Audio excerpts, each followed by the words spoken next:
დავიწყებ რა თქმა უნდა ისევ ნინო წილოსანით, რომელმაც გამოიტანა ეს გენდერული თანასწორობის კანონ პროექტი თქვენი გუნდის სახელით. მაშინ ძალიან მკაცრი იყო დღევანდელ ინიციატორებთან მიმართებაში. მიიღო კარგი კანონი, ნინო წილოსანმა იმუშავა ამაზე. ნინო წილოსანმა შექმნა პირობები იმისათვის, რომ გენდერული თანასწორობის შესახებ ჩანაწერი დაკმაყოფილებული ყოფილიყო 12 პუნქტიდან. ქალბატონი მაია ბითაძე მუშაობს იმ პროექტზე, რომელსაც ძალიან დიდი პრობლემები აქვს, მაგრამ მან აიღო პასუხისმგებლობა და შინაურ ცხოველთა საკითხების მოწესრიგებაზე მუშაობს. შრომობს თქვენთან მყოფი ქალი ამ საკითხებზე. გადავიდეთ ბაიაკვიციაზე, რომელმაც იმუშავა, მიიღო კანონი, მე ვეწინააღმდეგებოდი, მაგრამ ამ ადამიანმა იმუშავა აქ. სერიოზული რეფორმები გაატარა ამ პარლამენტში ამ ქალმა. ხო? მიუხედავად იმისა, მე რა პოზიცია მქონდა, ეს ქალები თქვენთან მუშაობენ, მაგრამ რაღაც მომენტში მე გიქმნით პრობლემას ნინო წილოსანის მიერ მიღებული კარგი კანონი და მსათხართ გადაუაროთ მას, როგორც ადამიანს, რომელმაც ისეთი კანონის მიღებაში მიიღო მონაწილეობა, რომელიც ამ წუთას არ გაწყობთ.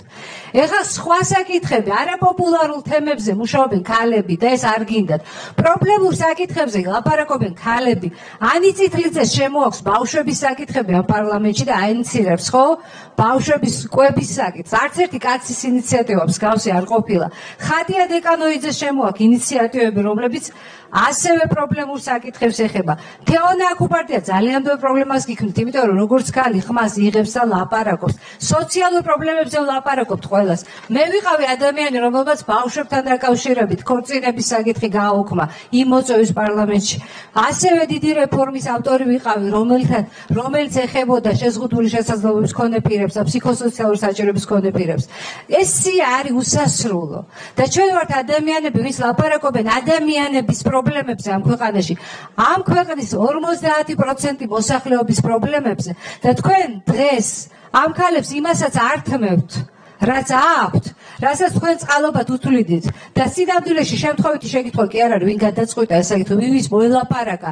თურმე დარბაზში ელაპარაკდნენ კაცები ერთმანეთს და გადაწყვიტეს გადაუარონ ყველა იმ შრომას, რასაც ქალები 10-ჯერ მეტად ახორციელებენ და რა შედეგებსაც დებენ წარმატებისთვის ამ ქვეყნის. და ამაზეა დასაფიქრებელი და მე მგონია, რომ საქართველოს მოქალაქეები და ქალები მიხვდებიან ვირას აკეთებს ამ ქვეყანაში და როგორ დევნიან